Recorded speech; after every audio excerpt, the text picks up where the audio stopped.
strong demand depending, no matter how you slice it, whether it's geographic, whether it's contemporary versus more premium. We're seeing that strength, and we see it in the results. We see it in the onboard spending levels. You know, as part of our third quarter results, it's not just about the ticket revenue, which was taken anywhere from, 6 months to up to 2 years in advance, but what's the actual onboard spending environment, which is much more real time. And the fact is our onboard spending for this past quarter was up over 6% year over year. And that's actually an acceleration, because in the second quarter it was up closer to 4% year over year. So what we're seeing is consumers that are healthy, that still want to spend on experiences.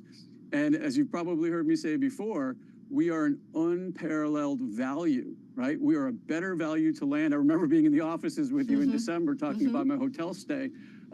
Not only are we unparalleled in the value, we are unparalleled in the experience that we give to people. You get value for what you pay for, and we deliver on that guest experience like nobody else. So Josh, are you seeing any weakness across any part of the portfolio of brands right now from any segment of the consumer? No, we're really not. No pullback really whatsoever?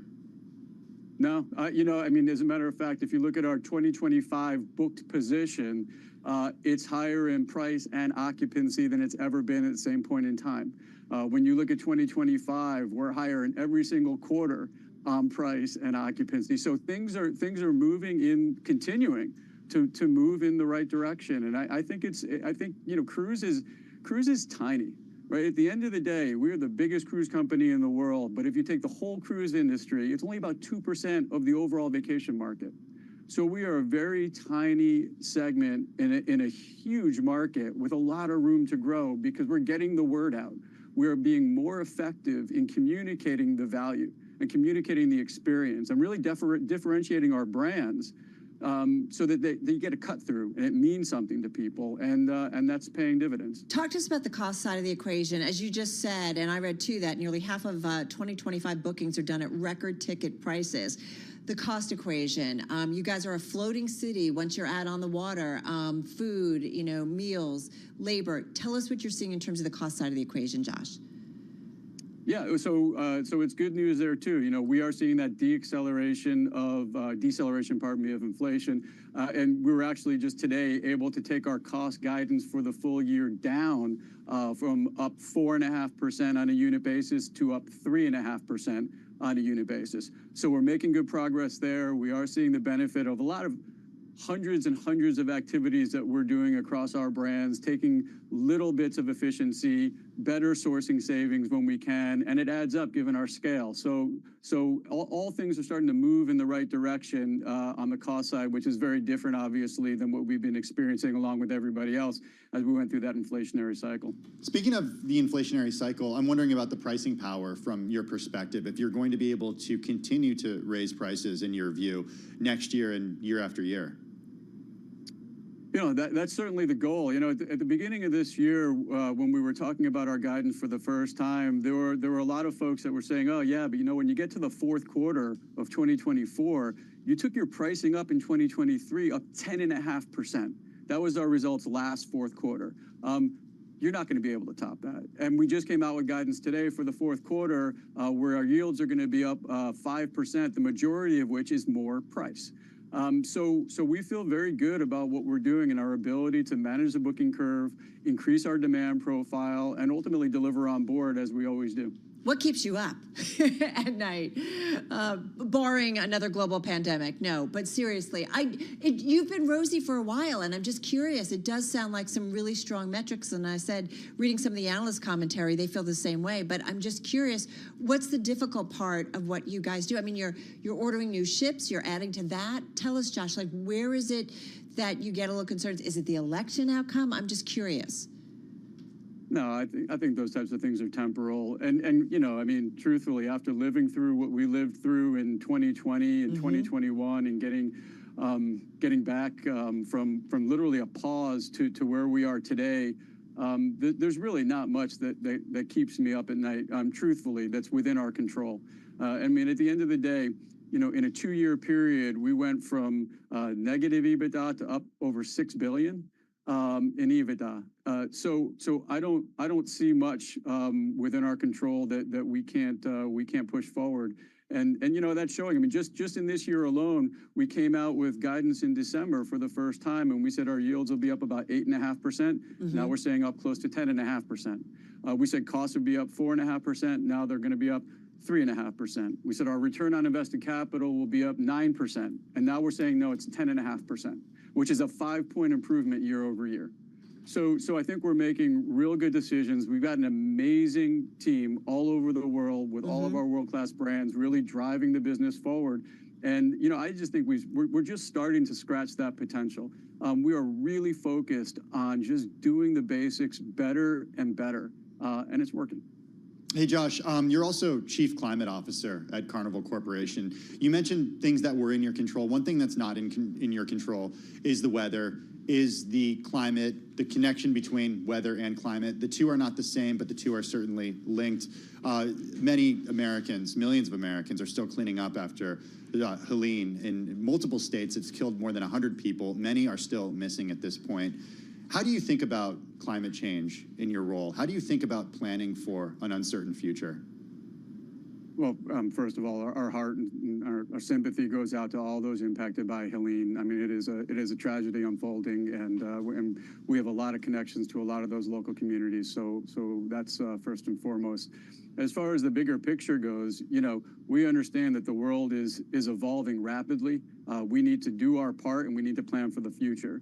You know, when it comes to doing our part, we are steadfast in our drive to reduce our own carbon footprint and do what we can to make the world a better place. We are 35% bigger today than we were in 2011, and this year we will emit 10% less absolute greenhouse gas emissions than we did in 2011, even though we are 35% bigger today. That's because we understand the importance of doing what we can to drive that sustainability agenda. And as far as preparing for the future, that goes into all of our decision making. You know, when we're talking about the ships that we're building, when we're talking about the destinations that we develop, how can we develop them in a way that they can deal with whatever that environmental landscape is, not 5 years from now, but 20 years from now and 30 years from now, and keep leaning into technology, keep doing our part to figure out how we can reduce our consumption every single year. That's the goal. And I'm assuming that's incorporated into when you guys build out, whether it was Grand Turk or I'm thinking about Celebration Key, right? That opens up in summer of 2020. Impact of that debut. Tell us a little bit about the dynamics around that one. Yeah, it is going to be pretty special. You know, 2025, we open up in July of 2025, and then we obviously go through a ramp up phase as we learn and we figure out what works, what doesn't work, and how we tweak. And it really is going to bear fruit in a significant way in 2026 when we have 19 Carnival Cruise Line ships that are going to be reaching Celebration Key from, I think, about 10 different home ports in the United States. So not only is that going to be a boost to our ticket revenue, it's going to be a boost to the spending in the destination. And then to the point we were just talking about, you know, the proximity to the United States is phenomenal from a fuel spend and carbon emission standpoint, because it's so close, we can go slower and shorter distances to get there. So we are very much looking forward to its introduction. All right, great stuff as always. You're a gem for being so patient. So appreciate it, Josh. Look forward to next time. Josh Weinstein, he's the President, CEO, and Chief Climate Officer of Carnival Corporation, joining us from Carnival's headquarters in Miami. Okay, well, from Carnival to, well, Harvard, because right now we got a conversation about Harvard's endowment. It's a kind of in-house hedge fund. It's been long revered, envied, and at $50.7 billion, that's as of June of last year, it remains the biggest in higher ed, but it may not be for long. A big reason why, Carol, its money managers have underperformed and lost its investing edge. All right, so let's get to this Bloomberg exclusive. It also is today's Bloomberg Big Take. It's among the most read on the Bloomberg terminal as we speak. Let's get into it. Bloomberg News higher education finance reporter Janet Lauren. She is with us in studio. Janet, great story. First up, though, the Harvard endowment, its place among university endowments historically. Let's just set the scene. I mean, this has been a big one, an iconic one. Yes, it's definitely an iconic one. It's still the largest college fund in America, and it will be probably for a bit. It was built up with donations that started at the founding of Harvard, and it goes back to 1636. You think of the principle of compounding interest. You know, they've had these gifts for hundreds of years. They've, you know, accumulated and grown. And in 1974, Harvard decided to create a separate management company called the Harvard Management Company, or HMC, that runs the endowment. They're in the Boston Fed. It's actually a few miles from campus. And really when they started thinking about how should we invest our money, it traditionally had always been stocks and bonds, and they really weren't the envy of the world at all. They were just sort of kind of plain vanilla. And later, a guy by the name of Jack Meyer decided, you know, we have this very long-term horizon. We could invest in things that are a little bit more risky and illiquid. And they built up a staff. He hired the best managers. They had outstanding performance, and they paid them for this outstanding performance. In some years, you know, managers were paid $25 million because, you know, they were beating everybody. Yeah. And then there were some complaints that this is unseemly for a nonprofit university, and the class of '69 famously complained, and Jack Meyer ended up leaving. A lot of people left. They created their own spin-offs, and it really hasn't been the same since then. We can't talk about Ivy League endowments without talking about Yale's endowment and the legendary David Swensen, who died back in 2021. Talk a little bit about the differences between the Yale endowment and the Harvard endowment, and why you illustrate that in the piece. So Harvard hired their own staff, and the more than 200 traders worked there, and they did amazing. They were amazing investors. And Yale, David Swensen came around in '86. Jack came in 1990. And David Swensen had a different model. They didn't have hundreds of employees. They had a small number of employees, but they farmed their money out to outside managers. And they were paying those fees. You've heard the famous 2 and 20. But they weren't paying them to their staff. And they built these long relationships with outside investment firms. And they seeded some of them. And as you know, private equity takes a long time to make money. You're not going to put money in a fund and expect a huge return next year. There's this thing called the J curve, where you're not going to be making money for years and years. And then, you know, LinkedIn, Yale had this famous LinkedIn investment where they put in $8 million and they earned like $84 million, but it takes time. And while Yale was doing their thing, Harvard was doing their thing, and Harvard changed their model.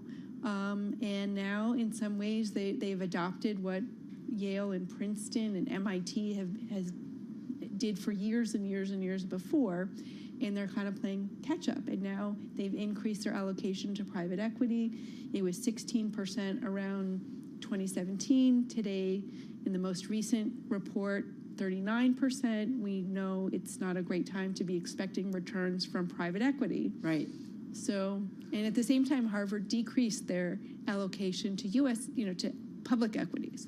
So we just got about 45 seconds left here. So, I mean, is it a case of, because you contrast what happened at Yale, that David Swensen was there for such a long time, Harvard had a lot of different managers popping in and out. I mean, what's our net takeaway, or like what happens next now? Well, what are you watching for? We're waiting for their returns when they come out in a few weeks, and we'll see. I mean, they're very dependent on the endowment. About 37% of their budget comes from the endowment, and we're expecting, potentially lower fundraising this year. Yeah, it's pretty fascinating. I feel like all of the the finances really of universities right now on everybody's radar in a big way. We didn't even get into the role of politics because and how much it costs to go was there. A factor. Carol, yeah, well, that's what kind of blows my mind when it's almost 40% of the endowment is for the budget, and yet costs in terms of tuition keep going up and up and up. So it's just, the math on all of this is kind of mind-blowing. Janet Lauren, killer story, again, higher education finance reporter at Bloomberg News. As we said, it's the Bloomberg Big Take. It's among our most read on the Bloomberg terminal on this Monday. It's also a Bloomberg exclusive. Hey, that's going to do it for us on TV, but if you are sticking around on a Bloomberg Radio, we got a great show coming up on Bloomberg Business Week. We're talking about automakers taking a hit, the latest funding round and valuation for OpenAI, and whoa, taxes. That's next.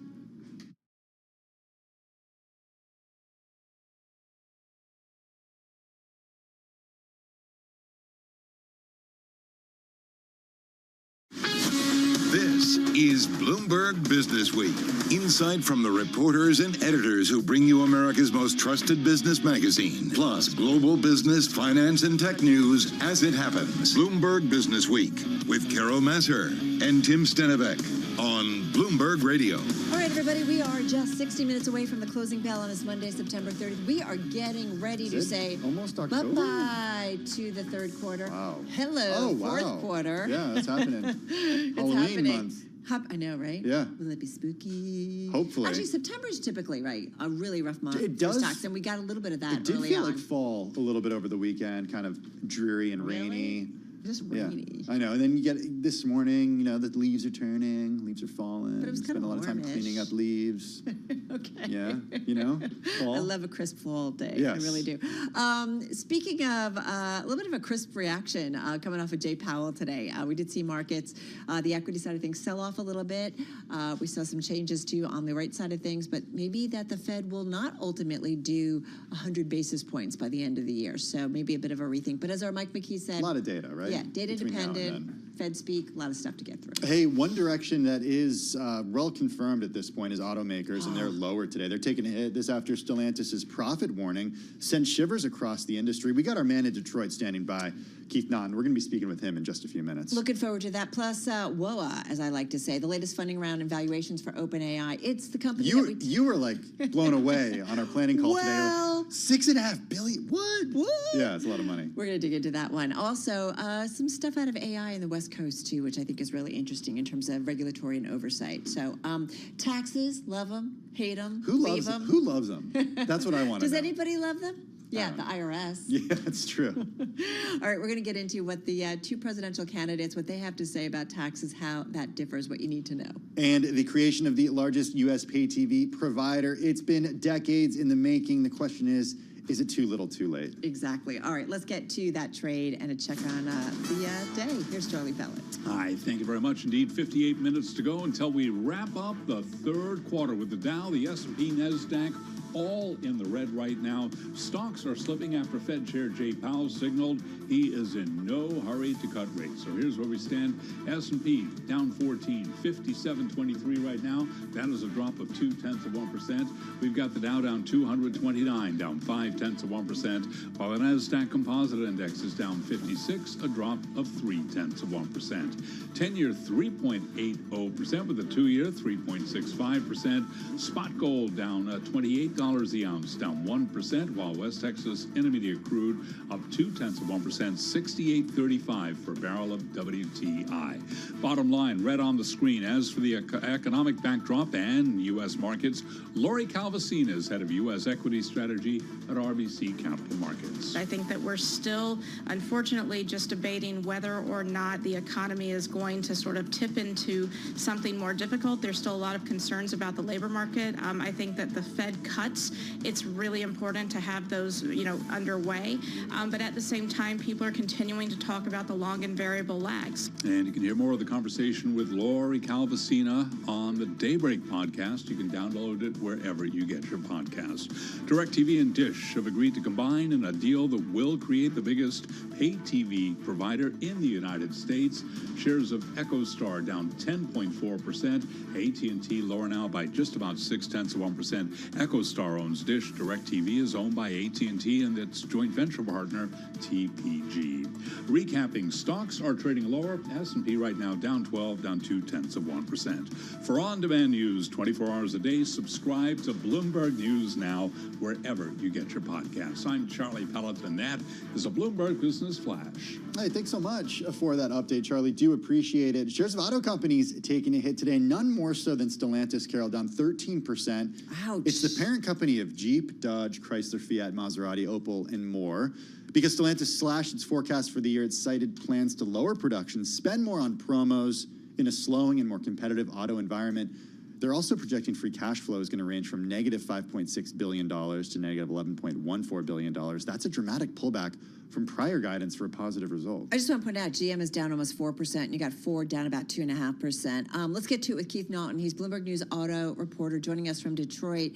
Keith, I feel like the headlines keep coming in terms of some concerns in the auto sector globally. Stellantis, the latest. We also had VW come out. They just issued their second warning in 3 months. What the heck's going on globally? Is it? And I'm seeing, I feel like, commercials of lower rates, deals in car companies. So what's going on here? Yeah, I mean, Stellantis in particular has some problems in the United States with its U.S. brands. Jeep, Ram, its pickup truck brand, Dodge, they're all down by double digits this year. They got themselves sort of caught, Carol. They really raised prices during the pandemic because of the supply shortages. You might recall the industry raised prices a lot too, by about 25%. But Stellantis raised them by like 50 and 60%. Wow. And then they didn't take them back down as supply started to replenish. And Carlos Tavares, their CEO, is a known cost cutter. So he wasn't investing as much in the new product. So now they end up with overpriced, aging product that's not selling very well. I got to tell you, I was on vacation last week, rented a car, Jeep Wagoneer, huge SUV, unnecessary for what we were doing, but that's what we got. And a lot of off-roading. I just couldn't believe how complicated, I sound like, I don't know what I sound like right now, but I couldn't believe, one, how complicated it was to control everything within the vehicle. Really? Two, I couldn't believe that this thing starts at, what, $63,000, Keith, for this car. Yeah, and this is part of the problem, Tim, is the Grand Wagoneer, love it or hate it, whatever, it's an upscale, large SUV, right? Priced, say, above 60 grand. Well, they have dropped from the lineup their Jeep Cherokee, which is their compact SUV, and their Jeep Renegade, which was their subcompact. Those were their two low-priced offerings. They dropped them with nothing to replace them. So they have no low-priced offerings. They say they're going to bring the Cherokee back. That's taking a little while. So they have these high prices and these models at Jeep and Ram that are not as young as the competition, and they have not heretofore, obviously this is changing now with this latest warning, been offering the deals that the others have, and it's left them behind. Their sales really, and their profits really cratered in the first half of the year. U.S. is still its big market, correct? That provides more than half of their income, yes. So how are you thinking about the way forward for this one? I have to be honest with you. Every time we mention Stellantis, I'm like, oh yeah, that's the old not Chrysler brands. Like I have to remember who they are in terms of their identity. And I do wonder about branding, and I don't know if that's a factor, but how are you thinking about kind of where they need to be or what they should be doing? Yeah, I mean, so the U.S. operations are the cash cow that they continue to milk. A lot of criticism being directed at Carlos Tavares, the CEO, internally. The dealers wrote him just a scathing letter about a week or so ago. The union is threatening to strike because they got too caught up in driving up profit margins and, as the critics would say, also driving up Carlos Tavares's pay package. He earned $40 million last year. And they took their eye off the ball, and all these problems are now coming home to roost. That's a lot of Grand Wagoneers. Keith, is this, as Carol mentioned, GM Ford shares are lower today. To what extent is the challenge that Stellantis is facing is indicative of what's happening at Stellantis versus wider worries within the car industry? Yeah, so tomorrow is auto sales day we'll get the third quarter results. And I've been writing about that in preparation. And, auto sales are kind of, as one analyst said, stuck in neutral. Yes, there are more cars now on dealer lots, so we don't have the shortages that we used to have in the pandemics. But prices haven't really come down that much. They still average $47,000 a car. So consumers, and of course interest rates are still high despite the recent cuts. They're still high, and it'll take a while for those cuts to filter into the market. So consumers are still wary about buying cars in general. So if you don't have a good deal to offer them, forget it. Even if you do have a good deal, it's a tough sell. And Stellantis, again, before today's announcement, has not been offering that great of deals. Hey, what happens with pricing? I mean, and give me a little bit of a historical perspective, if we could, Keith. In terms of pricing historically, we know they went up during the pandemic, but you know, are they going to come down at all? I know we've talked a lot about EVs, how expensive they are, but it just feels like the car market has gotten super expensive overall.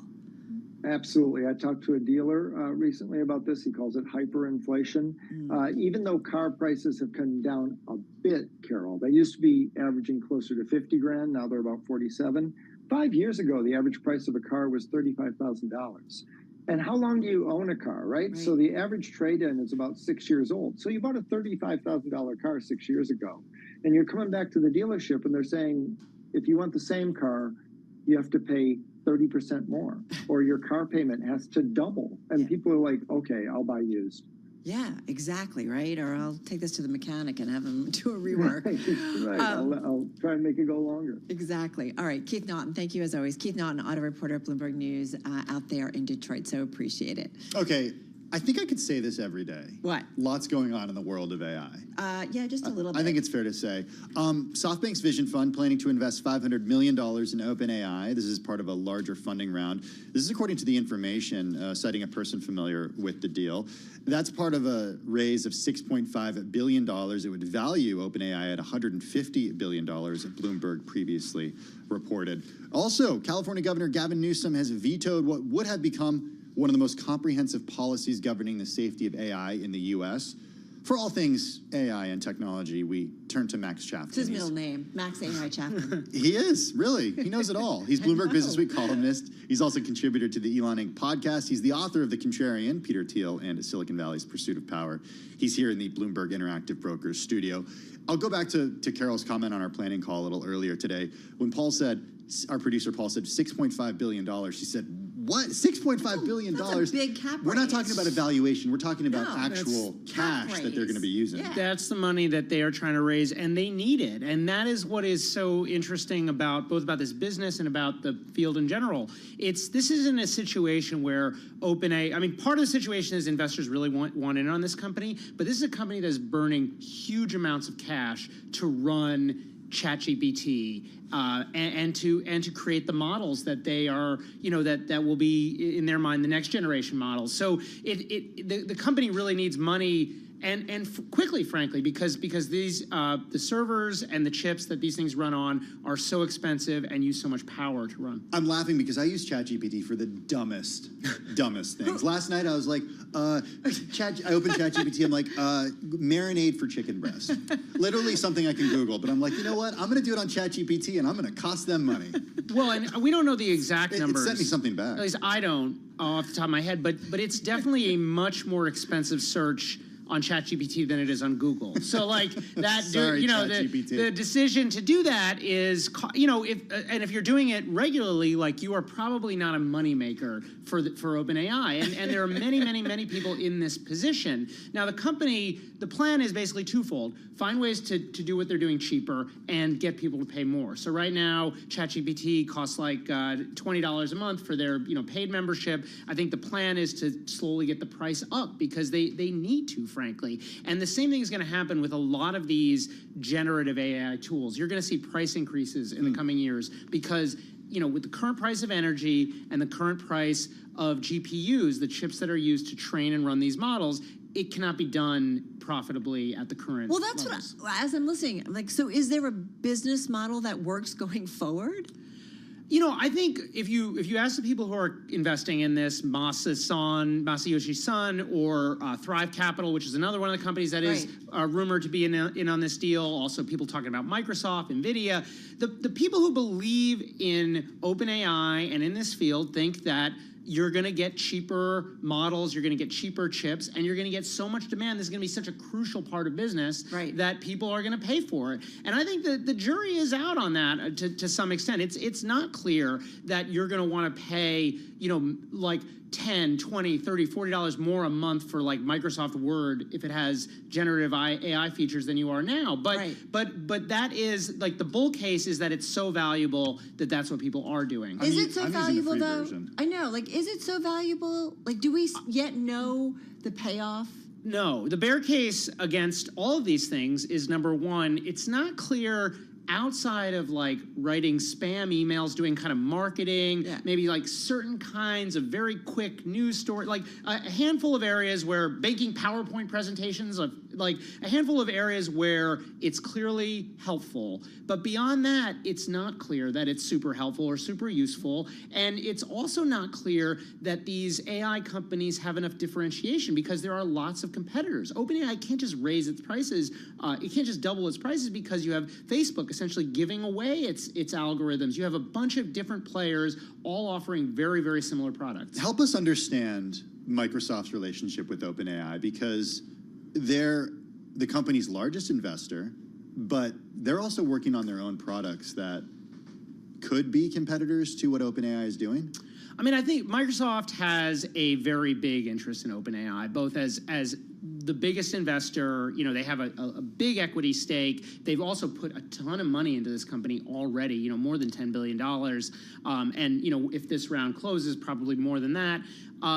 But, you know, Microsoft, obviously, they need to hedge their bets. They think this is a important field. They also have like a gigantic AI research arm already. Internally, yeah. So it's not like they're going to sit still, but they are very much, you know, working closely with OpenAI. Like this is probably the most important part of their AI strategy. Are the AI tools that you get within Microsoft's suite of products, are those built by OpenAI or powered by OpenAI, or are those separate completely?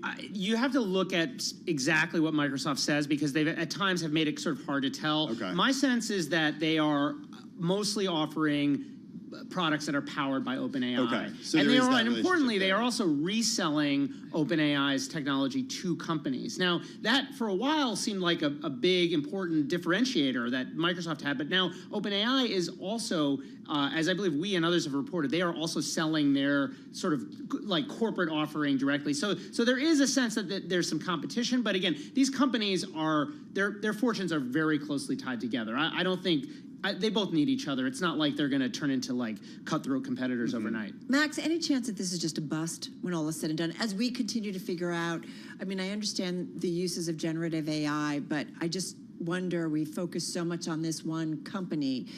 You know, I'm just curious what you're hearing within the industry. Yes, it definitely could be a bust. You're seeing people on Wall Street, including some sophisticated people, start to point out like some of the issues that I'm bringing up, which is that, you know, the economics just aren't there yet.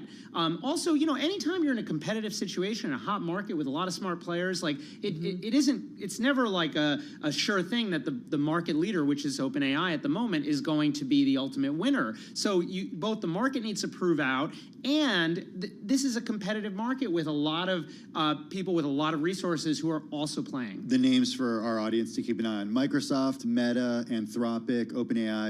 Who am I missing? XAI? Google. Yeah, and X, frankly. And if you're looking to tell a story about what the challenges are with OpenAI, you could start with X, which is Elon Musk's thing. You know, XAI did not exist 18 months ago, right. and in a very short amount of time, Elon Musk has built essentially like a credible competitor. Now, maybe there's some differences, but again, it shows you just how competitive it is, how small the moat is that these companies have.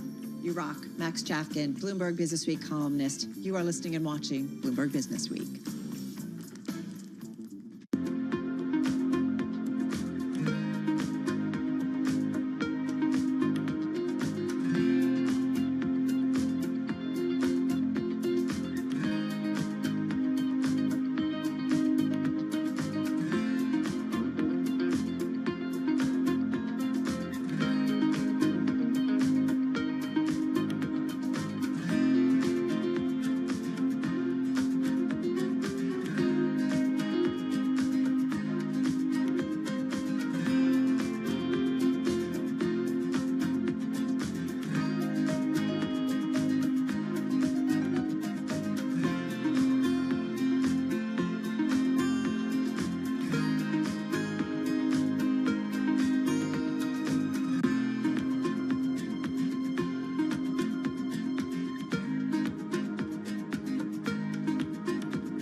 It's 3:21 on Wall Street. We do check markets all day long here at Bloomberg. We have got 39 minutes to go until we wrap up the quarter. We have got the S&P in the red right now, as is the Dow and NASDAQ. Russell 2000 also has turned lower. So here's where we stand. S&P down 8, down 0.1%. Dow Industrials down 161 now, a drop of 0.4%. NASDAQ down 47, a decline of 0.3%. The 10-year yield 3.80% with a 2-year at 3.65%. Gold down 1.2%, 26.27 the ounce. And West Texas Intermediate crude up 0.2%, 68.30 for a barrel of WTI.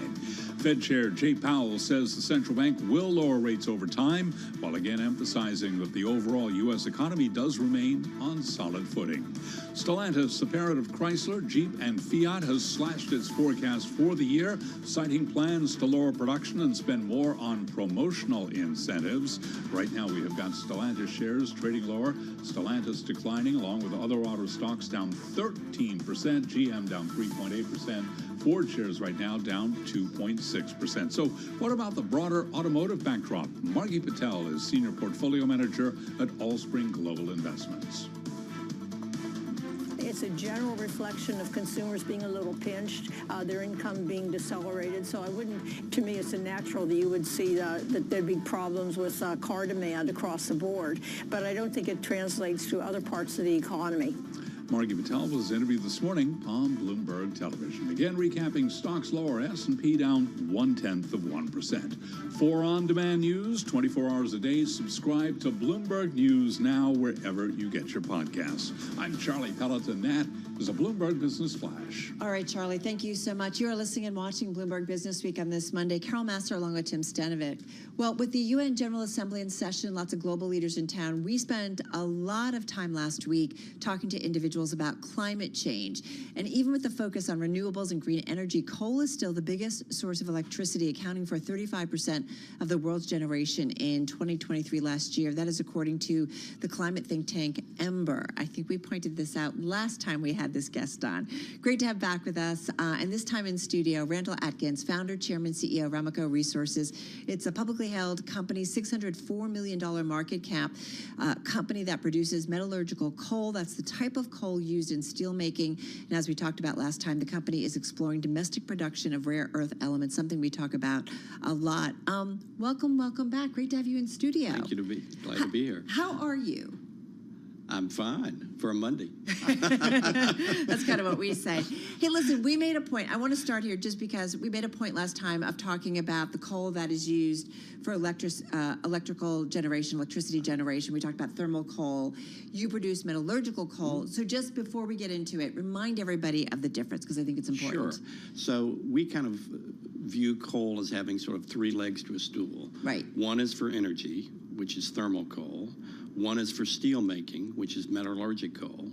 And the third, which is kind of an emerging field, we call coal to products or coal to critical minerals. And that's, frankly, the route that we've sort of trailblazed a bit by working on things like rare earth elements and critical minerals and use of coal to make carbon products. What's the connection between coal and rare earths?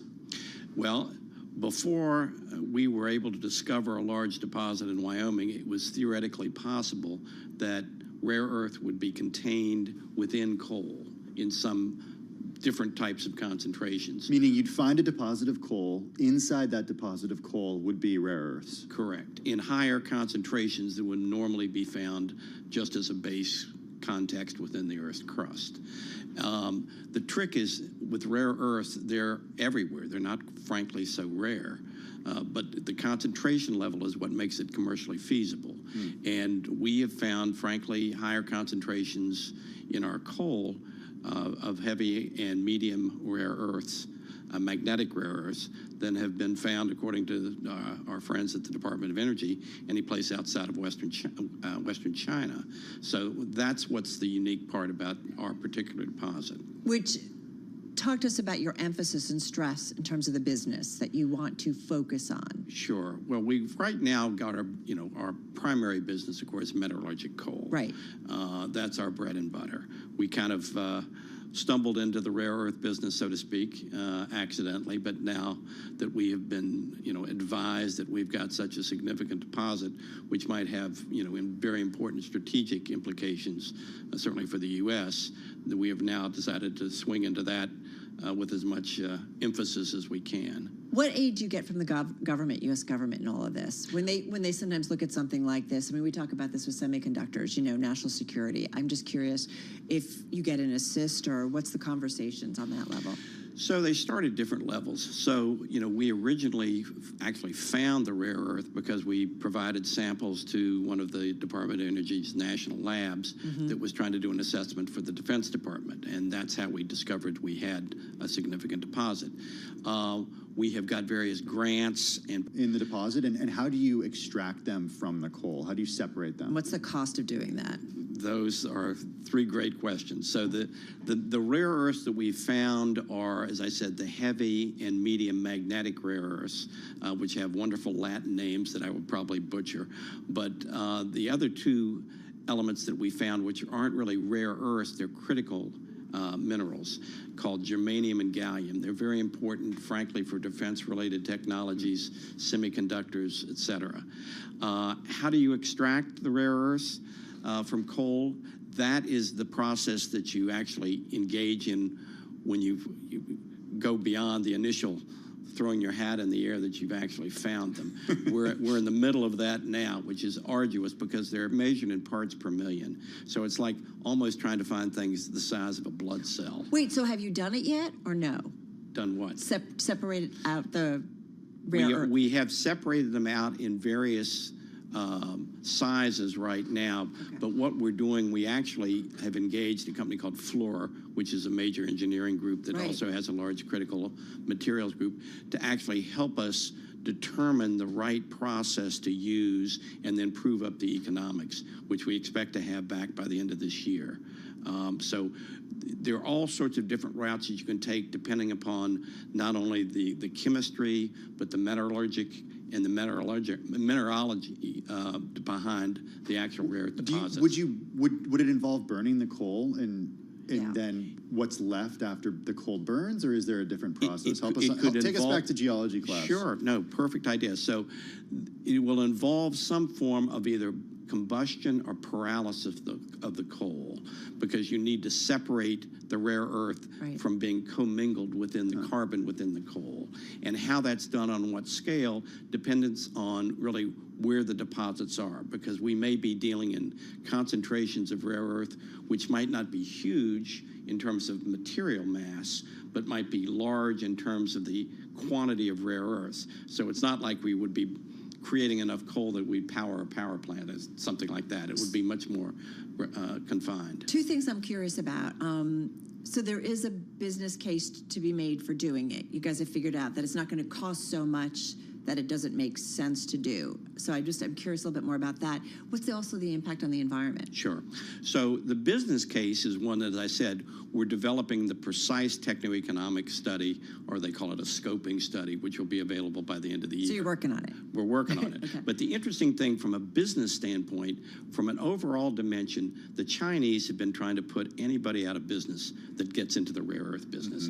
They have a monopoly. They ruthlessly fight to maintain that monopoly, and have done predatory pricing all over the world to try to drive anybody out of business. They boosted a lot of production. We actually have a Bloomberg opinion piece that gets into cobalt and lithium specifically. Same idea. Yeah, that we've seen prices plunge by more than 75% because the Chinese miners have boosted production. Sure, and even today, actually, DARPA is putting a conference on that involves how the United States could assist in creating sort of almost a pricing index that would stabilize the rare earth market, which is clearly not happening today.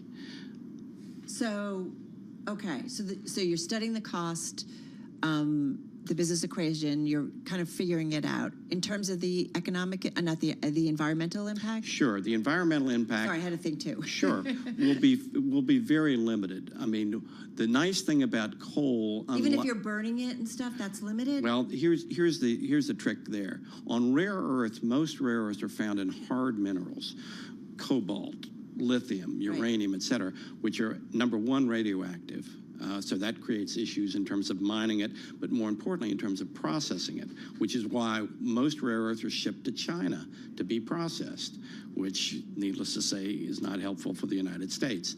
So by virtue of using coal as the feedstock, that in itself is much more environmentally benign. And we're not going to be burning it in sufficient quantity that would create sort of a smokestack effect, if you will. We'll be doing it almost in like a kiln type operation. And the interesting thing is a lot of the carbon that would be thrown off from the coal, we intend to try to use to make carbon products like synthetic graphite and graphene and carbon fiber precursors. These are things that we were working on with the government way before we ever got involved in the rare earth space. What happens if the rare earths don't pan out? What happens if you can't figure out a way to make it work financially? If the rare earths don't pan out, actually, as I said, we'll go back to what our original intent was, which was to use coal as a feedstock to make carbon products, because the Chinese have also basically put an export stop on synthetic graphite and regular graphite. So there's a great demand for graphite right now, which is 95% of the anodes in batteries. So that's our next product, if you will, that we'll be working on in respect to So that. what do you anticipate, Randall, that in, I don't know whether it's 12 months, whether it's 2 years, what the product mix is for your company? Because it sounds like you guys are still kind of figuring out some things. We've got about a minute or so left. So I'm You curious. bet. So very shortly, we will still be, at least in terms of cash flow, dominantly a metallurgic coal company. We're actually growing. We're probably one of the few coal companies that actually, as of last year, we will double in size between now and the next, say, 3 years. That's the metallurgic side. And the rare earth side, as you said, we're sort of figuring it out as we go along. Our hope is to basically be in a position to start a demonstration facility this coming spring. And that will then prove out the economics and the techniques that we can use to then take it into a larger commercial venture. I think as soon as we start that, we'll be probably getting a lot of assistance along the way, because it will have such a potentially strategic impact on the United States. Does just forgive me, 20, 25 seconds, the election outcome, does it matter for you guys as a business, the election outcome? Who's in the White House? I think from the standpoint of critical minerals and rare earth, it does not, because again, it has such strategic national security significance that you've seen both the Democrats and Republicans almost in tandem try to push for more legislation encouraging development of those. All right. Well, so appreciate getting more time with you. We were fascinated the first time around, so really great to have you in studio. Delighted to be here. Randall Atkins, founder, chairman, CEO of Ramaco Resources, joining us right here in studio. Coming up next, why mania hasn't ended in U.S. equities. We've got a guest. Yeah, more coal. Coal Smead. That's very funny.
It's 3:40 on Wall Street. We do check markets all day long. Here at Bloomberg, we have got the S&P 500 index, a little change, 20 minutes to go until we wrap up the third quarter. Right now, let's head over to the first word breaking news desk for today's afternoon call.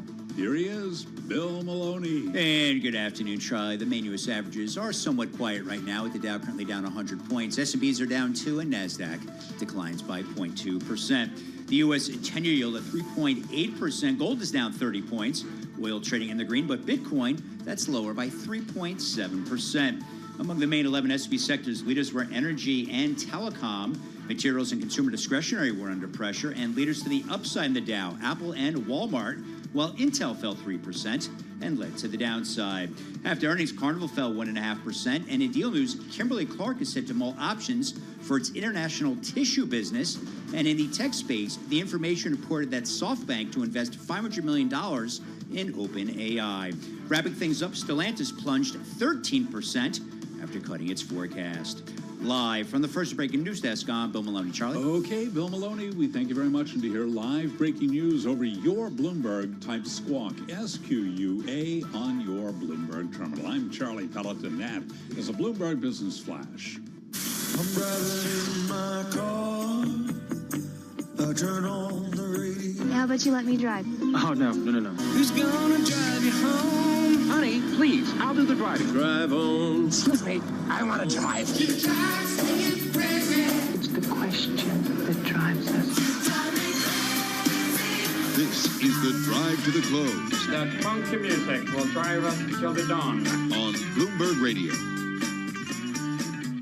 It's Bloomberg Business Week. And Carol, can you believe it? It's that time. Yeah. It's the end of the quarter. I am so ready to be done with Monday. Done with the quarter? No, Ready to be done with the quarter? I'm ready to be done with the quarter. Although I like the summer quarter. Yeah. Just making sure we're really done with the quarter. 12 months a year divided Yeah. by 4, 3 months makes a quarter. Let's see quarter to date for the S&P 500, up 5%.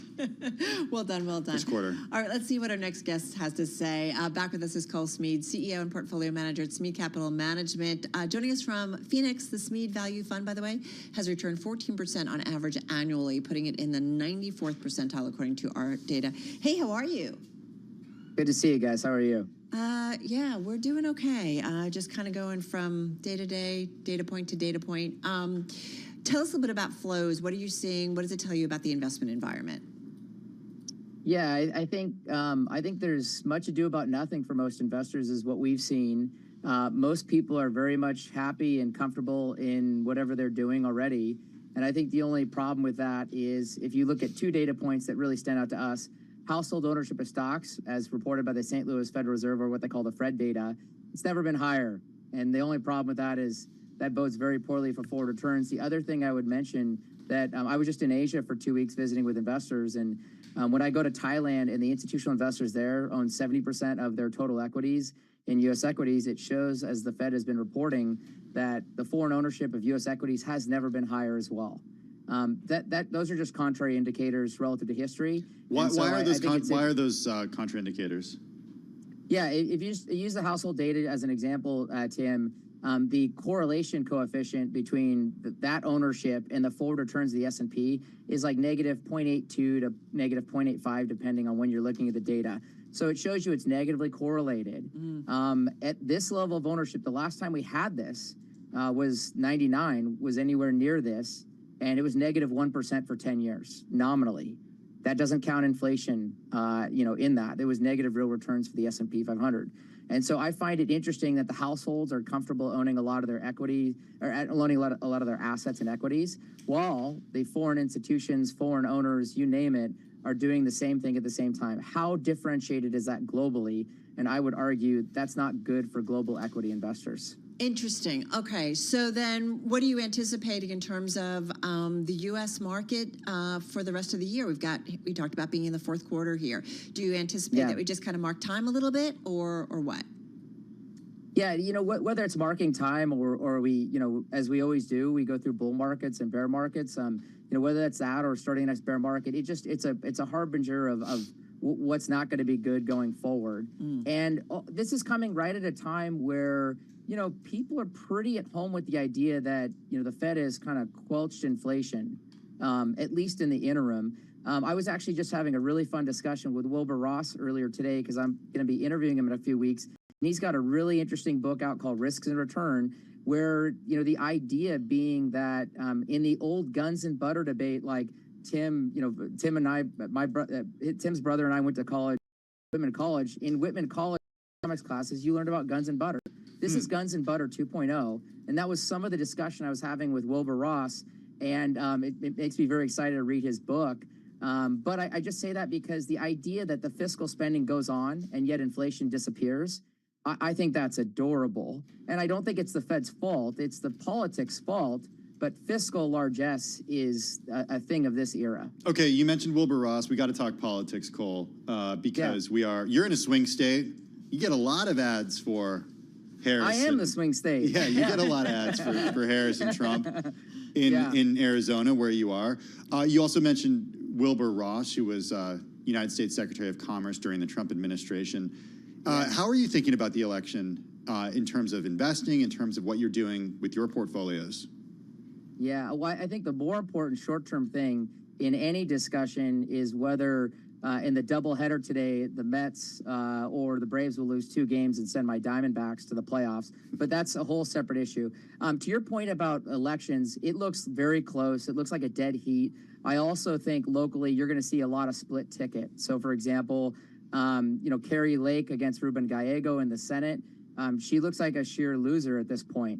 And so I think it's interesting to see in a swing state like this where you're not going to see a down-the-ticket vote, really kind of chopping up to who they like as candidates.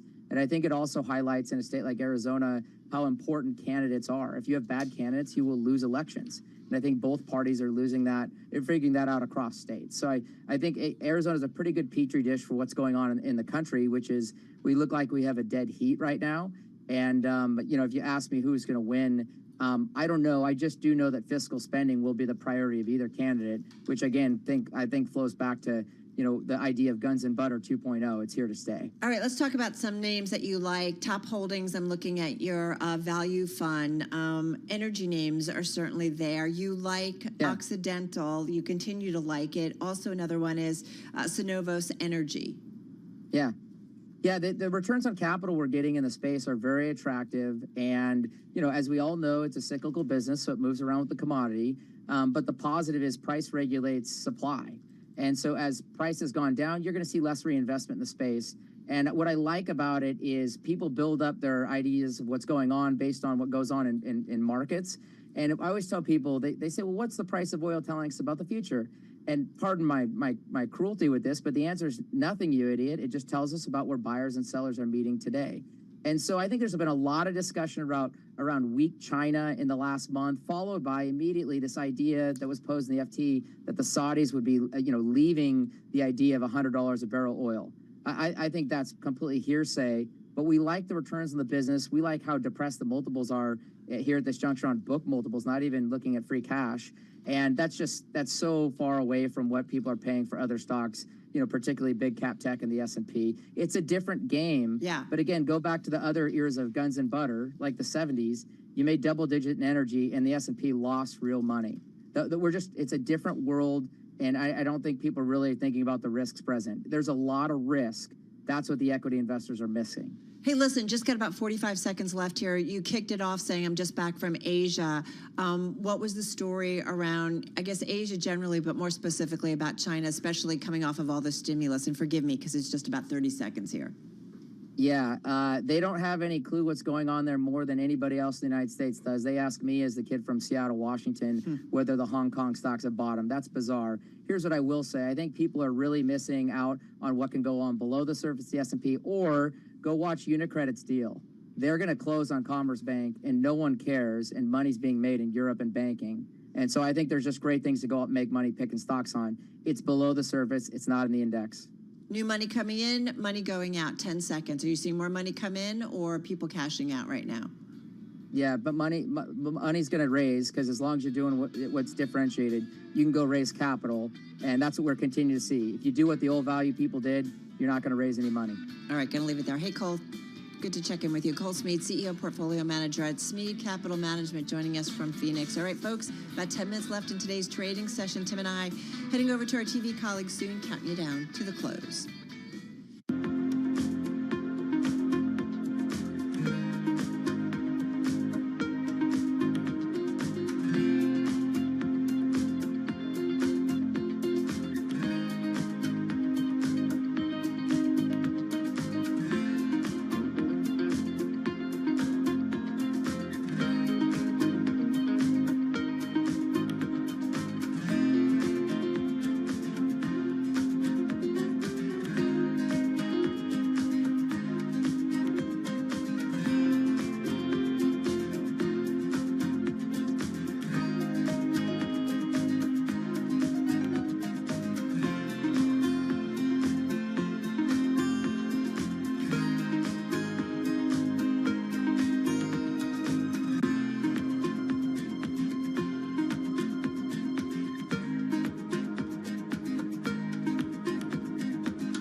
This is Bloomberg Business Week with Carol Masser and Tim Stenevec on Bloomberg Radio and Television.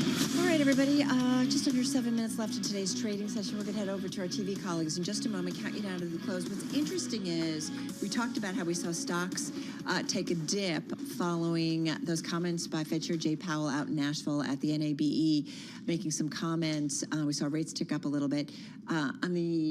When he said, based on the summary of economic projections, that maybe we only get 2 more cuts of quarter points, which would be less than what everybody's been thinking, maybe a full percentage point by the end of the year, right? No, wait, let's see. No, but what happens? What maybe happens? They thought there would be even more. What happens to that summary of economic projections if there is the labor market comes undone? A labor market that shows negative jobs, right?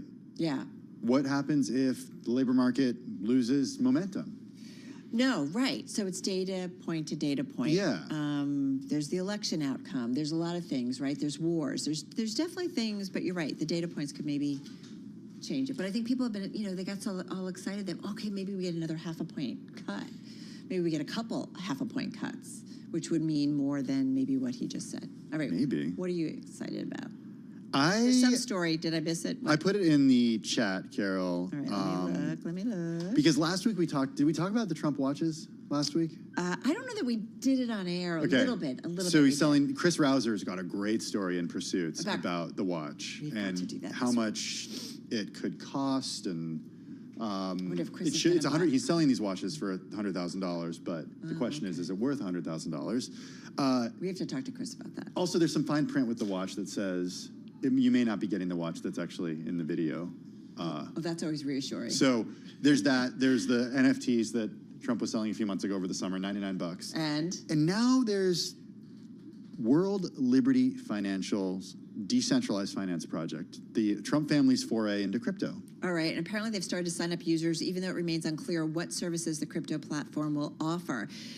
It's backed by the former president. It's now accepting accredited U.S. investors and non-U.S. persons, according to posts today on the social networks X and Telegram.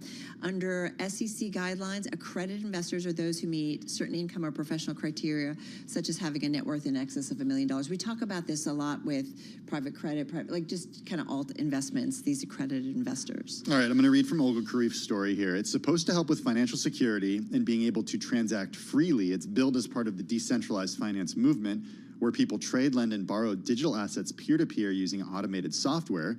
Details of the platform's capabilities haven't been provided in social media postings or on its website. No launch date has been set. So unveiled just I don't know what weeks it ago. is. Yeah, there's, right? Yeah, it's unclear what it is. Remember, and if you go back just in August, Donald Trump launched his 4th collection of non-fungible tokens. He's been supporting crypto as a part of his platform as he seeks re-election. But yeah, I guess you click the link. Users are invited to connect their digital asset wallets to verify their identity according to the site. Yeah, I don't know that I would want to know. I don't know. I guess some would say you'd want to know more before you connect, right? Yeah. Your wallet. You know a lot more about crypto than I do. Yeah, I do not know anything about what this World Liberty Financial is. What I will tell you is that the Trump campaign, and a lot of crypto people have been talking about Trump being a crypto supporter, and he's tried to make inroads there. Who owns and operates this? Because an early white paper basically said World Liberty Financial, and we reviewed it, had a disclaimer that said the effort is not owned, managed, operated, or sold by the Trump family, while noting that they may receive compensation. So who is running, owning, and operating it? I don't know. Okay. I will tell you that Coinbase is out with a new poll from Morning Consult, and that says that Harris and Trump are tied when it comes to crypto voters. Well, it's interesting. They're both kind of a lot more open to it. And we talked with the CFTC chair last week as part of all the leaders in town for UNGA and, you know, looking to figure out what's the right regulatory oversight, because something needs to be done. We'll see what it is, and we'll see whose administration gets to do it. All right, folks, heading over to our TV colleagues, counting you down to the close. We've seen an uptick in stocks. The closing bell starts right now.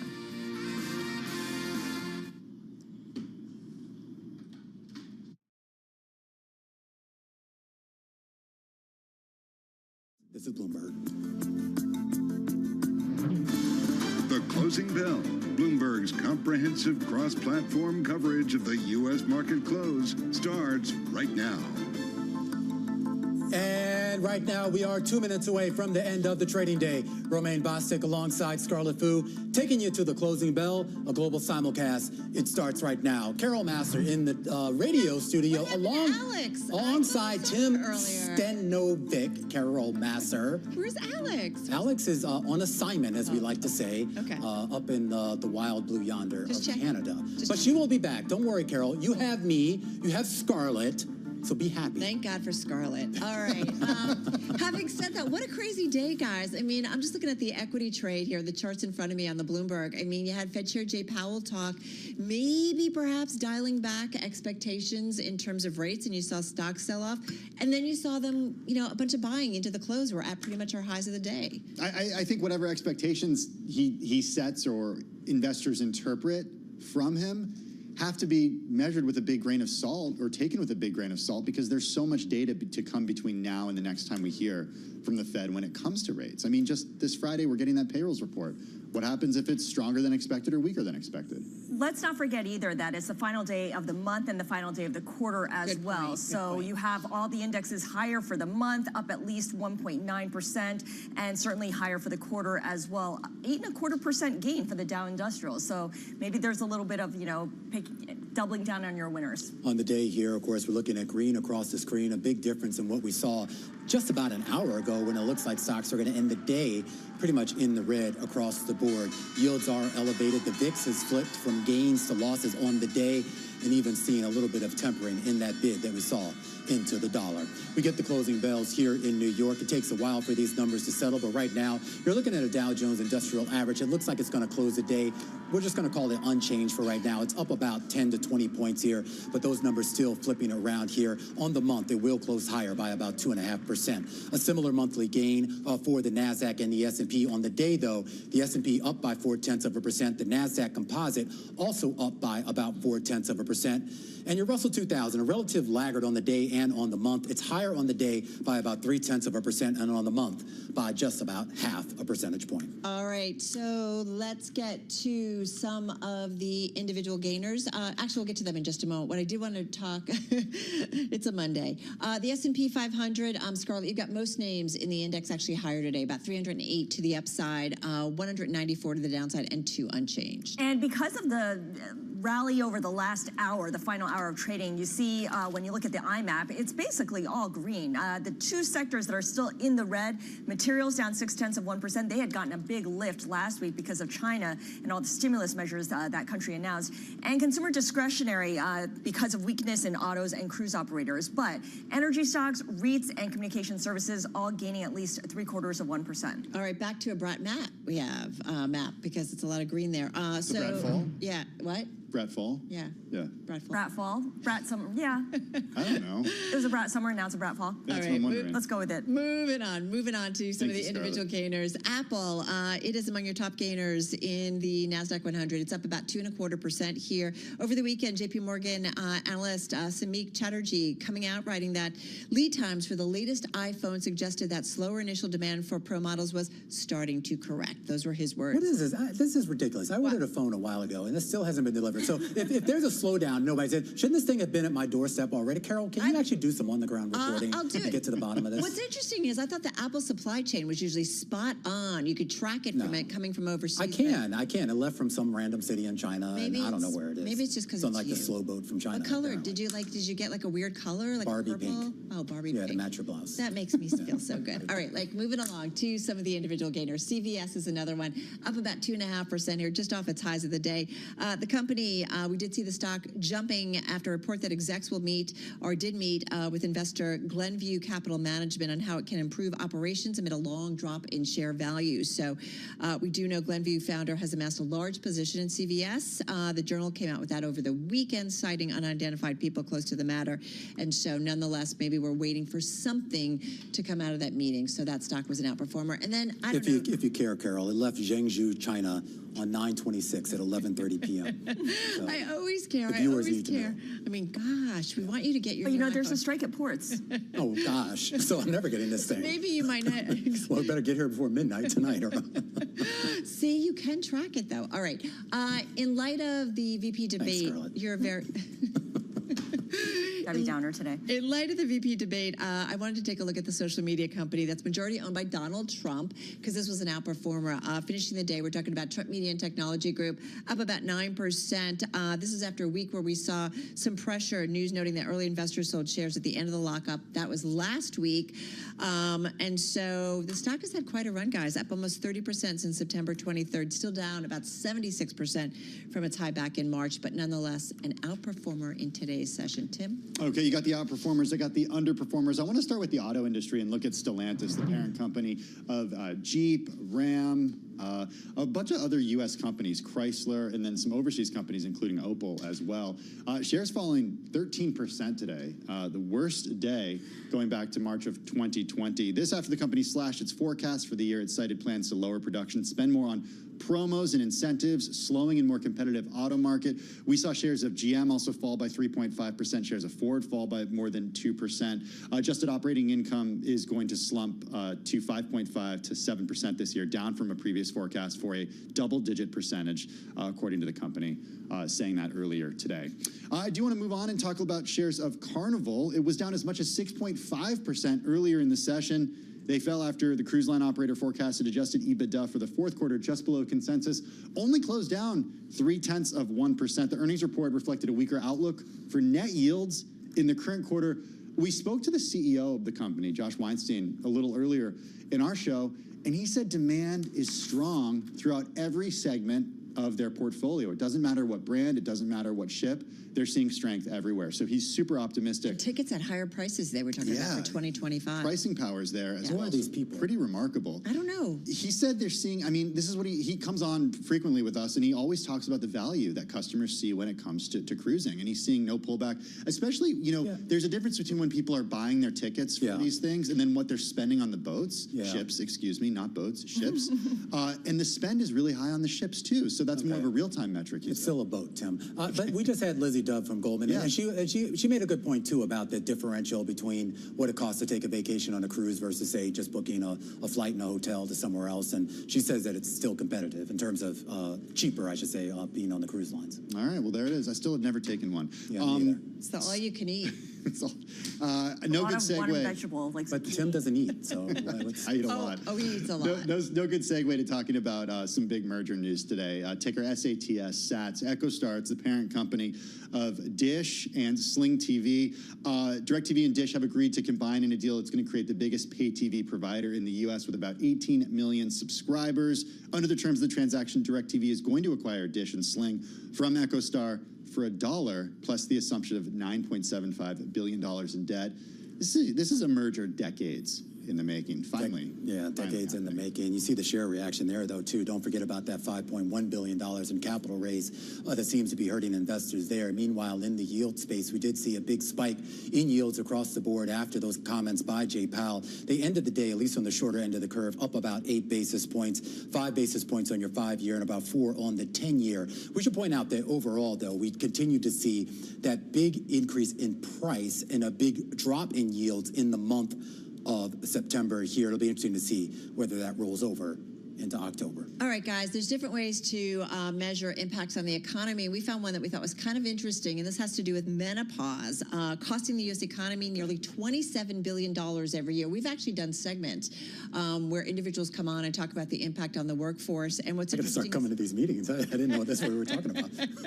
Your face gave it away.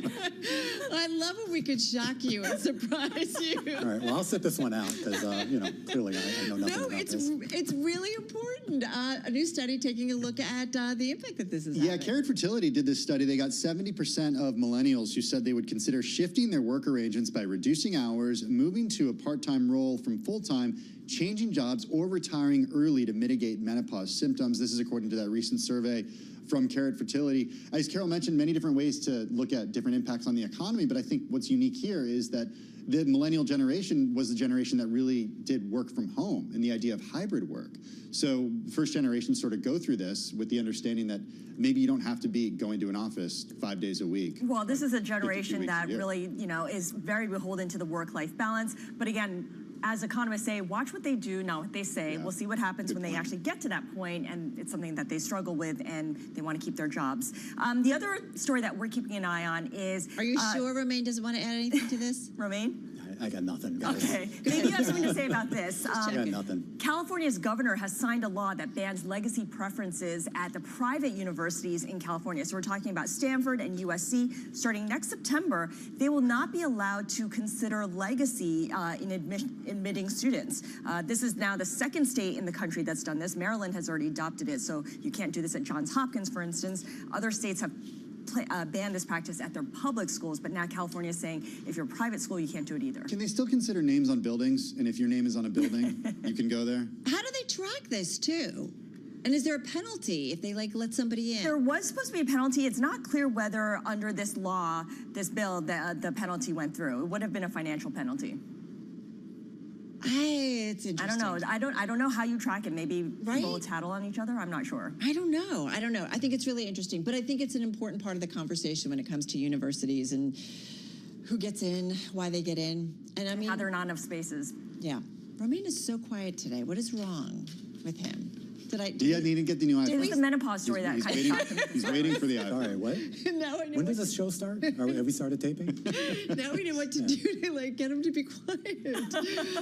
All right, love you, love you. Monday's over. All right, that's a wrap. Wait, Carol, I actually do have a comment about menopause. Do you? No. Okay. To be continued, I'm sure.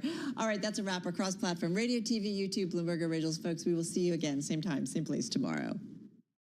This is Bloomberg Business Week. Insight from the reporters and editors who bring you America's most trusted business magazine. Plus, global business, finance, and tech news as it happens. Bloomberg Business Week with Carol Massar and Tim Stenevec on Bloomberg Radio. It is a Bloomberg Business Week. And Carol, over the last 6 weeks or so, Donald Trump and Kamala Harris, they've been in this kind of tax policy arms race. It's so true, right? They've been copying, one-upping each other's proposals. The bid is to court key battleground state voting blocks ahead of that looming battle in Washington to rewrite the tax code. We're talking taxes on tips, overtime, Social Security, the size of the child tax credit, some of the policies that they're talking about, not to mention the tax cuts from the 2017 tax law that's President Trump's tax law that will expire at the end of 2025, and extending those cuts, which carries a $4.6 trillion price tag. State and local taxes, anybody saw? Oh, yeah. Right? Those ones. Those I ones. forgot about that. Exactly. Yeah, thank you. All right, so let's get to it with Kara Griffith, President and Chief Executive Officer of Tax Analyst, which calls itself a nonpartisan, nonprofit publisher of news and commentary about federal, state, and international tax issues. Hey, Kara, one thing that I think is lost a lot of time in the conversation about these quote-unquote proposals is you got to get Congress on board to do this stuff. Is that just completely absent from the conversation right now? It is completely absent from the conversation right now. And thanks for having me. I'm delighted to be here. But that's a huge point that I don't think is often made, is that tax bills come out of Congress. And you have to get Congress on board to what you're doing. So it's great right now. And you described it perfectly. The two candidates right now are in an arms race. It's how are we going to get votes? So they're saying all this stuff, but no one's talking about how would we get a bill passed and how would we pay for it? Okay, so based on that, I mean, I don't know. What's the smart conversation right now? I mean, Trump says tariffs will pay for all this, but... Right. Trump says tariffs will pay for all this, which is ludicrous. It's not going to happen. I mean, even right now, and Trump did impose a lot of tariffs, and Biden kept those tariffs in, but it's still 2% of our revenue. It's a small number, and it's not going to pay for everything that we've got on the table right now. I really think the conversation that needs to start happening is that fiscal responsibility conversation. How are we going to pay for this? What are we willing to give up? What are the compromises that we're willing to make in order to get this done? And so I think it's fascinating right now, and it's great. We're getting a lot of sound bites. You know, we hear a lot about we're going to get this tax break, we're going to tax this group. But at the end of the day, we don't know until we see who is in the White House and what is the composition of Congress. And then it's really going to be a scramble until the end of next year to figure out how we're going to handle all of the provisions from the Tax Cuts and Jobs Act that are going to expire. All right, so then what's the news that people can use right now? Because as you say, it depends who's in the White House, what is the composition of Congress. Is there anything, I mean, I've read articles about that. If Trump's in the White House, he's going to push for maybe getting rid of the income tax and maybe bring like a value-added type of tax back for everything that somebody buys. So news that people who are listening right now can use, or should they say, or should we say, forget it, guys? There's nothing to really have, no smart conversations around tax policy right now because we just don't know. What's the planning, or what's, what can we kind of hang our hat on here? That is a really good question. And I think the honest answer is that it's going to be a matter of patience, that we don't actually know. I think we can trust that both candidates are going to look for something to do for the middle class, right? So we're probably not going to see massive increases in tax rates on the middle class. I think that's a pretty safe bet. Beyond that, it's really going to be tough to decide and to see who is going to win and what we're going to see come the end of next year. So I do think it's, and the corporate space is equally as frustrated. I mean, the corporate space, they love stability. They love consistency. They want to know how to plan. And right now they don't know how to plan.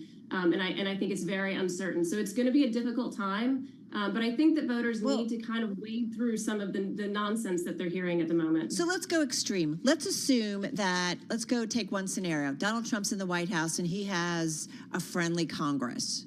What would you expect to see?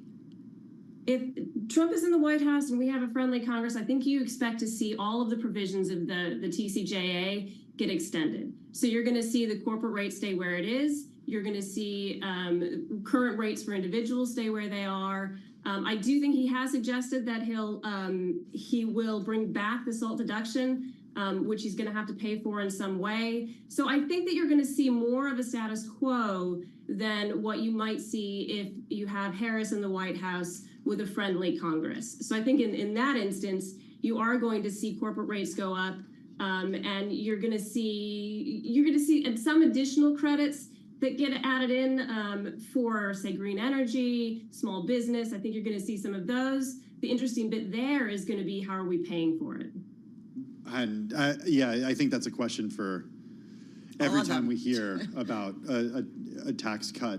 Have you at tax analysts, have you done any calculations as to how much it would cost if these proposals that are being floated by the candidates were to come to fruition? We have not. We don't do that type of research, but we've certainly reported on it. And both, I mean, if you take what's been said by each candidate at this moment at face value, both are expensive. We're really looking at running up the deficit significantly unless we're willing to do something, whether that's a rate increase on the corporate space, whether that's a rate increase on high income, or a reduction in the number of efforts that, say, a Democratic White House and Congress might try to push through. That's really been the frustrating point, for me as an individual, has been the lack of fiscal responsibility that both candidates right now have been talking about. No one's really talking about the deficit, which is interesting because I do think that in the past. Well, we actually do talk about it a fair amount.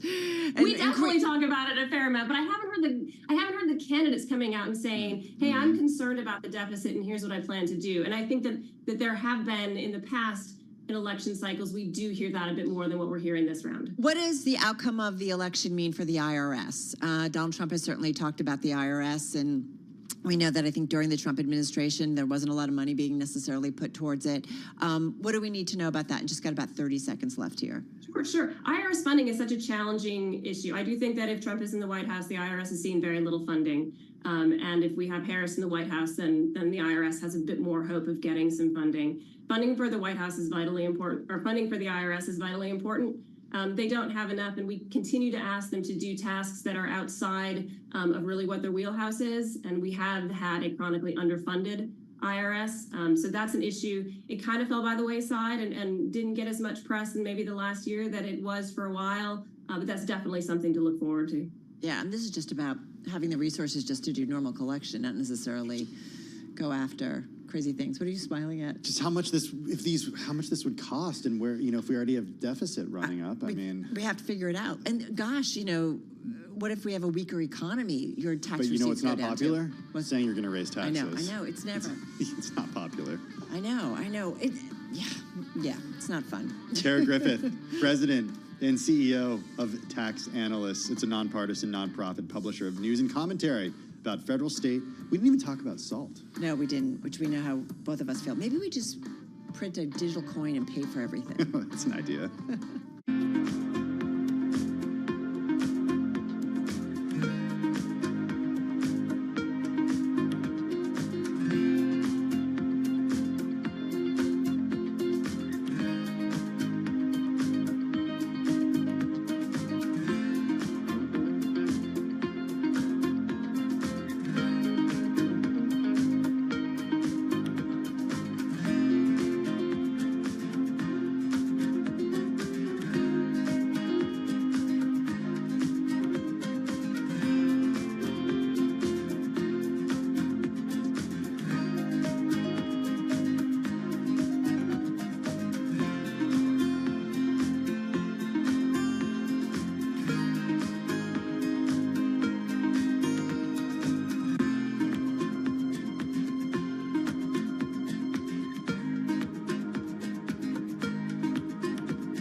It's 421 at Bloomberg. We do check markets all day long here at Bloomberg, and we begin with another developing story involving Stellantis. It is now warning that nearly 200,000 plug-in hybrid Jeep SUVs worldwide may be at risk of catching fire.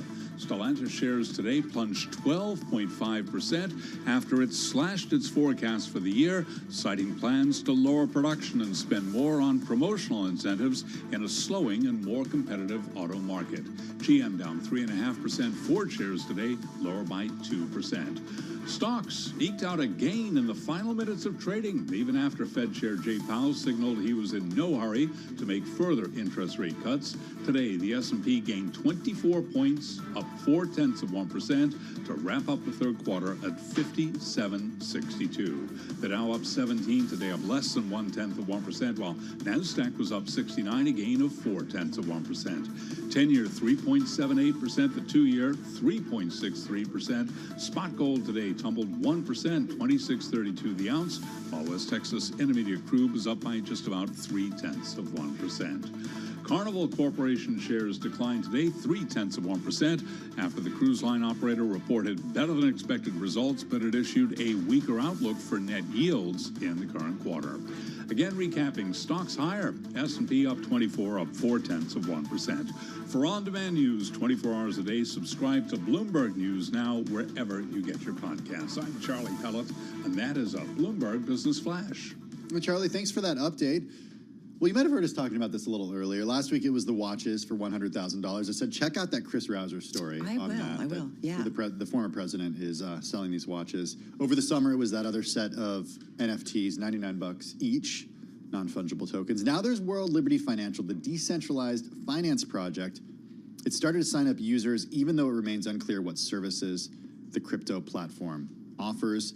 The reason I'm bringing this up, Carol, is because our next guest is focused squarely on digital assets and what she calls, quote, emerging fourth-generation technologies.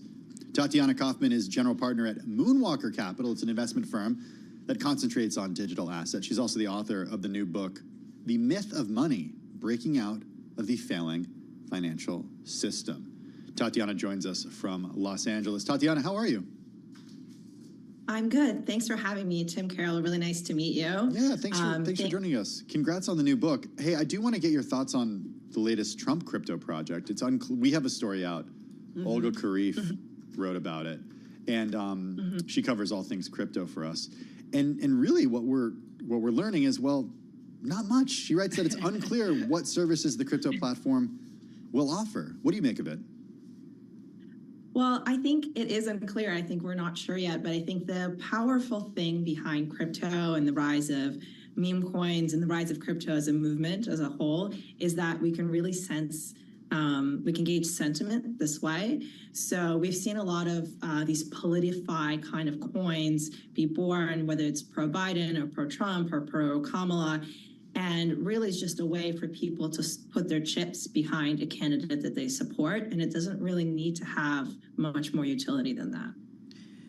So, did you want to follow? No, go ahead. Okay. I am also curious, you know, Tim and I have a lot of conversations about the digital world, digital currencies. Tim does a whole show on it once a week. And I am curious, this book that you wrote out, that you put out, The Myth of Money and Breaking Out of the Failing Financial System, what's broken in your view, and what could be done, and how could crypto be the answer in your view? Sure. So I feel like I'm one of those people who got to learn everything through her own eyes rather than learning it through textbook, even though I did go to school for finance and economics, and I have a JD and I have an MBA. But because of the journey of my life, so I was born in Soviet Union. I watched the government collapse when I was almost 4 years old. It was actually one of my earliest childhood memories. And then I watched the birth of capitalism. I watched hyperinflation. By the time I was 9, we had a run on the banks. And then eventually I moved with my family to the West. And so I kind of saw through my own eyes what a fractured system can do to a people and how disheartening it can be when you think you're working your entire life for your savings, for your wealth, and just to have it taken away because you can't trust the system that you operate in. I then went on to have a very traditional financial career. I became a derivatives trader at TD Bank in Toronto, doing swaps and ABS, and eventually moving into venture capital before I found myself in crypto. And I think step by step, as I looked at different corners of these financial rubrics that we've created, I realized that we were all trying to achieve one thing, and that is that we were trying to beat out inflation. What we realize over time is that money just continues to depreciate. And the longer we hold it, the more it depreciates. And what's happened since COVID is that it started to depreciate at a very, very accelerated rate. So if you talk to most people, they feel like they can't afford groceries. You're talking about the inflation that much of the world experienced in the wake of the COVID pandemic and the stimulus. Yes, and it's becoming accelerated at a rate where people can no longer cope with it. And so I feel like that is the crux of what is broken in our financial system. So something I talk about a lot in this book is how to actually preserve your wealth in the face of this tidal storm. Inflation has moderated such that the Fed in the U.S. cut rates by 50 basis points and is now squarely focused on the labor market, Tatiana. Sure. Do you think do you think that that's temporary and that people should be hedging in crypto because inflation in the U.S. could rear its ugly head again? Sure. So actually what we measure when we issue CPI is we don't measure inflation, we measure growth in inflation. So the growth of inflation has moderated, which has given the Fed license to lower interest rates. The interest rates needed to be lowered for many reasons, but one of the reasons is that our federal debt is so high and the payments on that debt at the current interest rates is so high that it becomes unmanageable to run a government with those size of payments, right? So if you look at the rough numbers as to where we're at, our GDP is around 27 trillion, our debt is around 30 trillion, our annual budget to run the government is around 6 trillion. And the debt payment on that is 1 trillion projected to grow to 1.7 trillion. Those numbers, they just don't add up. There's no amount of taxes you can charge to make up for that. And so we had to lower our interest rates. Well, no, and listen, this is something actually we've spent a fair amount of time talking about today. We were just talking about U.S. tax policy and certainly, how you pay for things, and especially in an environment where already there's so much government debt that is out there. Having said that, so how would crypto and digital currencies solve all of this? So I think it's important to differentiate actually between crypto and Bitcoin. So there's the original digital currency, which is Bitcoin, which is now proven to be a store of value, proven to be the best performing asset of all time, which is now backed by BlackRock. Just last week, they published the BlackRock Bitcoin paper, which we expect to be widely cited by financial institutions worldwide as they're allocating larger amounts of money into Bitcoin. So I think there's that institutional grade asset that is now through the gates. And then there's a whole slew of experimental assets that are still trying to figure out what their place in the world is. One of the top of those assets is Ethereum, which is basically a digital computer network, but there's others. And none of those have even come close to the proliferation that Bitcoin has in society. I think so. Bitcoin. Tatiana, I just want to jump in. We only have a few minutes left, and I want to make sure we get all this in. When we talk about Bitcoin, I don't necessarily believe at this point that people are using it for transacting, and instead they're using it for speculation and as a something cost in Bitcoin. And people aren't paying for things in Bitcoin. You saw when Trump went to that Bitcoin bar, how hard it was for him to actually pay for something in Bitcoin. People made a lot of hay out of that. For sure. And being mindful of time, I'll just give you a quick example. So no one that is wealthy in the Western world stores their money in cash. They store their money in buildings, in paintings, by buying sports teams, by buying businesses. And so you're not going to take a chip off of a Monet to go buy yourself a cup of coffee. Bitcoin is digital property. It's not meant to be day-to-day currency. It is used as digital currency in other parts of the world over the Lightning Network, where they have a lack of alternatives, such as El Salvador, for example, uses it as legal tender in a lot of places. But for us, we're not going to use Bitcoin every day. We have the dollar. We have other ways of transacting cheaply every day, but we don't have a lot of ways to preserve our wealth and preserve our value. And Bitcoin provides that. Bitcoin is the digital gold of our generation. So if your thinking and theory is right, how do you see that changing kind of our financial world, and in what time frame? I actually think it's happening very, very quickly. This is one of those situations where it was slowly and then all at once. Over the last year, not even, we've seen the Bitcoin ETF. We now see Bitcoin ETF options. We see research papers coming out on how everyone should try and allocate at least a piece of their portfolio into Bitcoin. I do think that within the next 10 years, this is something that we're going to measure our wealth against. And it's not necessary, again, that it's not going to be what we spend our money in, but it is going to be how we quantify. Are you worth 10 Bitcoin? Are you worth 100 Bitcoin? Are you worth 1,000 Bitcoin? That is how you're going to think about wealth going forward. But I do wonder, do you put it in the class of like an alt asset, private credit, private equity, in terms of an investment portfolio? Because when we talk to people about it, an investment portfolio, it's not for everyone, and it's a really small amount. So I guess I'm just trying to get my head around about like kind of how you see it. So gold is an alternative asset, and it's a really interesting asset because if you go back to the Roman Empire, the amount of gold that it would cost me to buy a toga is about the same amount of gold that it would cost me to buy a dress to go out in today. So the value of gold actually maintained over centuries and centuries and centuries. And I think Bitcoin, what you've seen over the last, but it's a hard asset, right? It's a hard asset. And it can be used, I think a critic might say it can be used for other things apart from, it can be used for jewelry, it can be used in electronics. Many things can be used for jewelry and many things can be used for electronics. I don't think gold has as much demand as we think it does for electronics. Even diamonds, which were considered the hardest of assets, have now been replaced. I don't think that statement is as true as we think it is. But I do think the value of gold has maintained itself over time. I think with Bitcoin, what you've seen in the last 15 years is you've seen a lot of volatility because there wasn't adoption at first, and then the adoption would take off, and then it would subside, and it would take off, and it would subside. And as a result, you would have this asset that would go up and down, but you also saw this incredible growth over the last 15 years in price.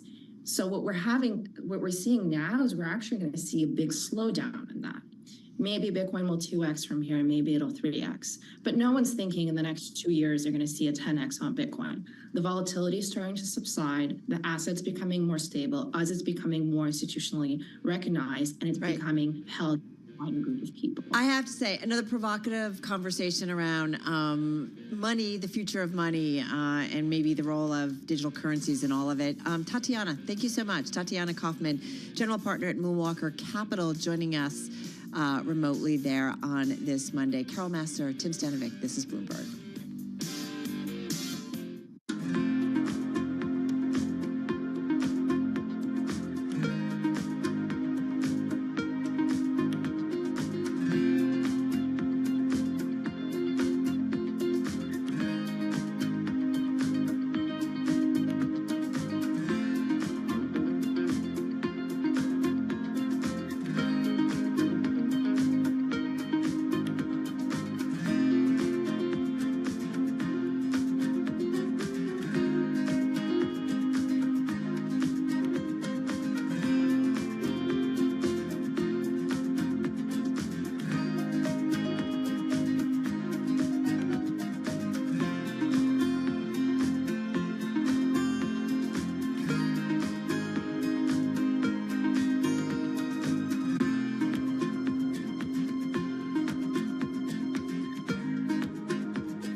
4:40 on Wall Street. We do check markets all day long here at Bloomberg. It is on to the fourth quarter with the S&P 500 index wrapping up the third quarter with a more than $2.5 trillion rally, shrugging off Jay Powell's cautious stance today. The Dow, the S&P, NASDAQ all managed to eke out a gain in the final minutes of trading, even after Powell signaled he is in no worry to make further interest rate cuts. S&P today up 24, up by 0.4%. The Dow little changed, up just under 0.1%, up 17 points. NASDAQ, though, up 69, a gain of 0.4%. 10-year at 3.78%, the 2-year 3.64%. Gold down 0.9%, 26,033 on gold.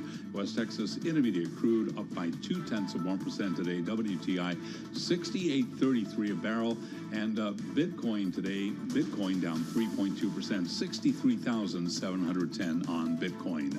Wall Street, meanwhile, looking ahead to Friday's jobs report. Kathy Jones is chief fixed income strategist at Charles Schwab. Obviously, if we got 160, 170, 180, something like that, that would send yields back up to close to the 4% area, probably on the 10-year. But I don't think we're probably going to see anything too dramatic. Probably weaker rather than stronger, which is why our bias is still towards lower yields, just not at the pace that we've seen over the last 6 months or so. Kathy Jones of Charles Schwab. Stellantis warning that nearly 200,000 plug-in hybrid Jeep SUVs worldwide may be at risk of catching fire. Earlier today, Stellantis, the parent of Chrysler, Jeep, and Fiat, slashed its forecast for the year, sending shares down by 12.5%. Other automakers lower as well. GM down 3.5%. Ford down by 2%. For on-demand news 24 hours a day, subscribe to Bloomberg News Now, wherever you get your podcasts. I'm Charlie Pellet. That is a Bloomberg Business Flash. Hey, thanks so much for that update, Charlie Pellet. Really do appreciate it. Carol, a little bit of M&A. We did. Active Merger Monday, as they used to call it. Were they really busy over the weekend, or have they been busy for the last 20 years? That's what I was thinking. Takes you long enough, right? Exactly. All right, what are we talking about here? It's a deal that has been talked about for a very long time now. It is finally done. Under the terms of the transaction, DirecTV will acquire Dish TV and Sling TV from EchoStar for a nominal consideration of $1 plus the assumption of about $9.75 billion of debt. This is different terms than we normally talk about in a deal. This was put out a statement today that confirmed previous reporting by our Bloomberg News team. So let's get to it with our Bloomberg Intelligence technology media analyst, Geeta Ranganathan. She is at BI headquarters in Princeton, New Jersey. So good to have you here. I'm kind of like, is this a kind of so what? Because it's been so long in the making. What are you thinking? What's top of mind for you? Yeah, thanks so much, Carol. So this deal, as you said, has been, over 20 years in the making. It really was inevitable, and it was a question of when, not if, because, as we've seen kind of the whole satellite TV technology, yes, it was in its heyday back about maybe 10, 12 years ago, but we've seen about over 60% of that customer base actually wiped out over the past 7 to 8 years. So it's been a melting ice cube. And this is really the only way for, these two companies to survive in a world that is now dominated by streaming television. Can we just for a moment go back to 2015, Geeta, and remind everyone that AT&T bought DirecTV for close to $50 billion. And some analysts at the time were screaming, what are you doing spending $50 billion on a linear TV asset? That wasn't that long ago. I know, but the world has changed so much, Tim, and it has changed so dramatically. I don't think anybody saw this coming. So, back in the day, AT&T was really trying to diversify away from its wireless phone business, kind of getting into the media businesses with the pay TV distribution. They also bought Warner Brothers, the Time Warner Inc. company, getting more exposure into media. And then finally, we come back here full circle where they've realized that really exposure into these media assets hasn't really gotten them anywhere. It's taken away their focus from their main business, their bread and butter, which is their wireless business. And so they got rid, of course, of Warner, selling it to Discovery. And then today, finally, they sold the 30% stake to TPG, and today they've, completely exited the pay TV business just to focus on their wireless business. So point being, the media is not a great place to be. Yeah, I was just going to say, back around that time, we also had Verizon acquiring AOL for $4.5 billion. So it wasn't just AT&T that was sort of trying to diversify. It was Verizon. Oh, they wanted to get into. Yeah, Did not work. It is. It's just kind of amazing, right? I mean, but forgive me, Geetha. Like, do we need a DirecTV Dish combination with streaming? Which I even think about Starlink. Like, there's just so much stuff going on right now in terms of how we access stuff. Yeah, absolutely. So yes, we do, because for many people in the U.S., a satellite is actually the only way that they can get access to premium TV options. So remember, a lot of we do have 120 million broadband households in this country, but there are still about 14 to 15 million households in rural America that are not wired up or that do not have access to high-speed internet. So for all of those folks, it is simply impossible to get a YouTube TV, for instance, or even get access to Netflix or any other entertainment option. And so for them, DirecTV and Dish are really their only go-to options. And that was really the whole appeal of satellite TV. That's how Charlie Ergen from Dish kind of built his whole business, kind of appealing to, the consumers in those rural markets, providing them TV for really a very, very compelling price point, $20, $30. That's kind of how he became, the billionaire that he became. But it's kind of, this is an end of an era, if you will, for Dish at least. So Geetha, for this combined company, I mean, you said 14 to 15 million users in America that are in rural areas. So is that the biggest their audience will ever be? So right now, Carol, it is about 19 million. Okay. Of course, we do think that, so they are going to be the biggest pay TV operator. Kind of combining the forces gets them there.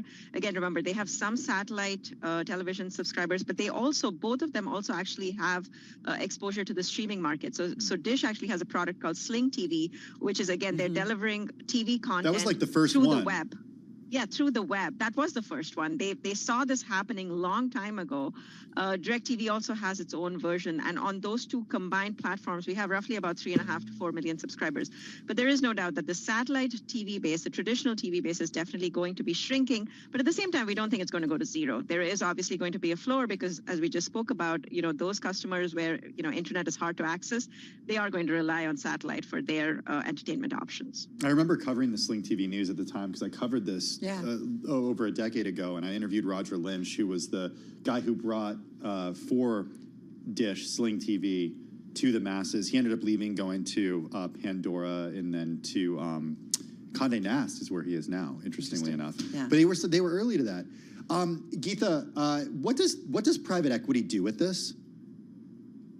They do what they always do, which is milk it for cash, right? Okay. I mean, pay TV is still a good business. It generates a good amount of cash. Yes, you do have programming costs, but the whole idea here is that, scale gets you better synergies, gets you more programming efficiencies. They can negotiate harder. They can play hardball with the Disneys, with the Paramounts, with the Warners of the world, which is exactly what they're going to do. That has been Charlie Ergen's playbook all through. DirecTV has also kind of started to adopt that playbook. So that's exactly what they're going to do, achieve about $1 billion in synergies, and ultimately run the asset in a much, much more efficient way.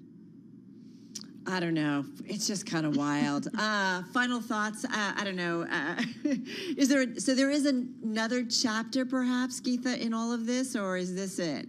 Just got about 30 seconds left. So for the two companies, I mean, this is really pay TV kind of, we're seeing this huge seismic shifts in pay TV. Obviously, this deal was a long time coming. But for the two companies themselves, they obviously, one of which is AT&T and the other one, which was EchoStar, which used to own Dish, they're really kind of trying to focus on their wireless businesses. So this deal really, by exiting pay TV in a way, it really kind of helps them focus. And especially with EchoStar, they're trying to become the fourth largest wireless operator, and AT&T, of course, again, doubling down on its mobile wireless operations. So that's kind of where this is really a shift for them away from pay TV into wireless. The iteration, especially with AT&T, I remember some of those big deals covering it. It was like crazy. I know, Geetha, you remember it all too. Thumbs up from regulators, I know. I guess? I guess. Yeah. I don't know. Geetha, thank you so much. Have a great evening. Bloomberg Intelligence Technology and Media Analyst Geetha Ranganathan joining us from BI headquarters in Princeton, New Jersey. This is Bloomberg.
listening to Bloomberg Business Week with Carol Massar and Tim Stenivek on Bloomberg Radio and Television.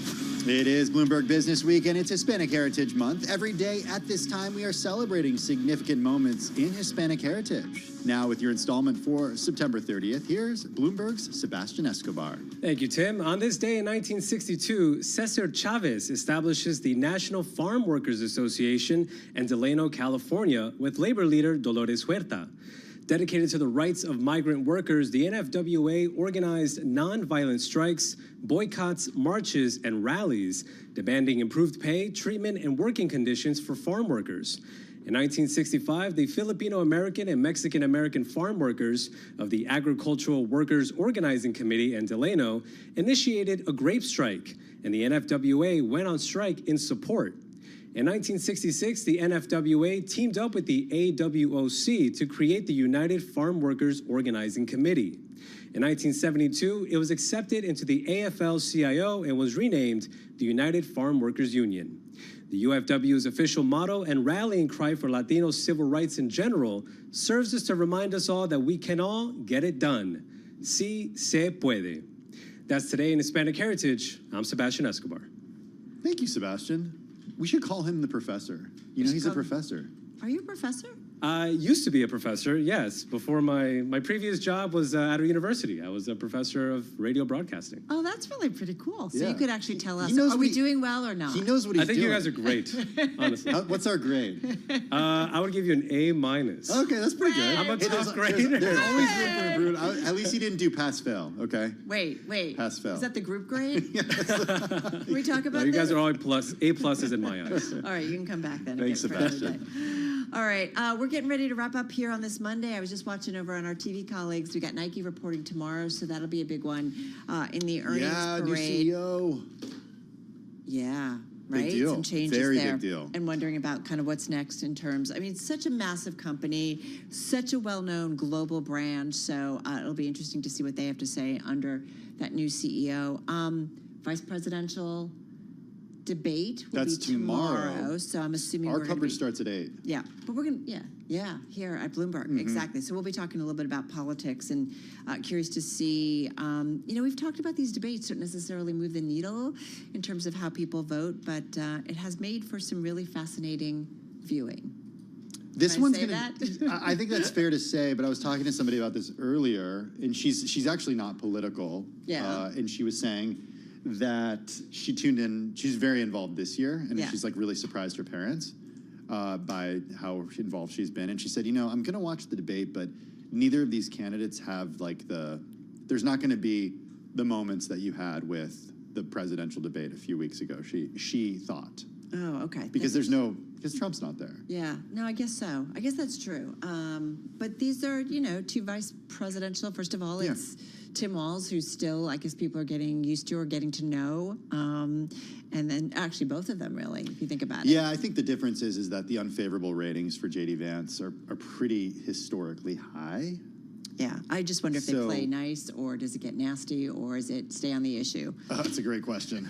Can't see the future, but Yeah, exactly. And if they talk about the economy, we'll see whether or not what Jay Powell did or had to say today. It's your most read story on the Bloomberg Terminal in the past 60 minutes, in the past hour. Jay Powell saying the central bank will lower rates over time, while again emphasizing that the overall U.S. economy remains on solid footing. He reiterated his confidence that inflation will continue moving toward the Fed's 2% target, adding that economic conditions set the table for further easing of price pressures. we brought the speech to you live just at about 2 o'clock. If you missed it, here's what he had to say. Quote, looking forward, if the economy evolves broadly as expected, policy will move over time toward a more neutral stance, but we are not on any preset course. He also noted that policymakers will continue to make decisions meeting by meeting based on incoming economic data. You could have told us that before this speech, Carol. Data dependent. And he even pointed out that, we've got did he say a couple of jobs reports and an inflation read before the next Fed meeting. And what's interesting about the timing is it will be after the November presidential election. So, I don't know. The next one? November? Isn't it November? Oh, Right? yeah. Did I mess up? Oh, Do we have one in October? No, it's November 7th. oh, that's right. They moved it because of the election. because look at the date. Oh, yeah. It's not on a Wednesday. But I'm just saying Tuesday, Wednesday. that's it until after. Yeah. Yeah, typically. You're messing me up on this Monday. I don't need help. I get messed up all. Need help. Okay. Anyway, so yeah, and we've got some data points this week, including a monthly jobs report at the end of the week, but we also have ISM manufacturing, ISM, I believe services as well. So this is all stuff that's going to play into our thinking about the economy. Yes. Hey, I'm going back to the debate that you were talking about. The fourth most read story in the last hour on the Bloomberg Terminal is about economists over at Morgan Stanley. They're estimating that implementation of Republican tariff hike proposals would drive up inflation and impose a hit to U.S. economic growth that undercuts employment. They say they could see up to 70,000 U.S. monthly jobs hit from tariffs. Well, this gets into, right, understanding the policies that might come down. But we did a segment, in case you missed it, that talked about tax policy.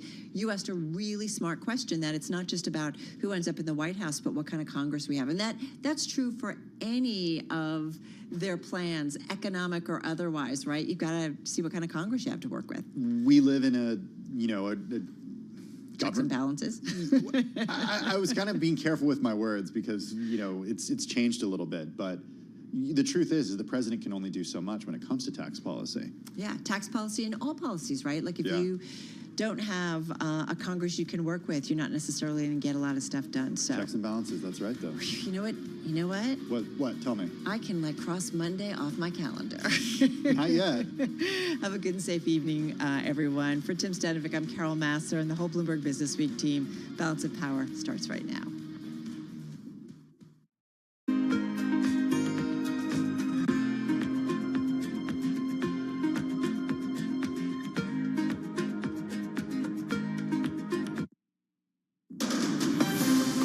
From the world of politics to the world of business, this is Balance of Power.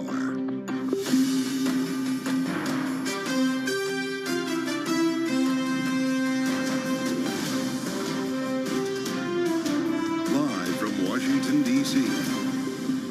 From Bloomberg's New York studios to our TV and radio audiences worldwide, welcome to Balance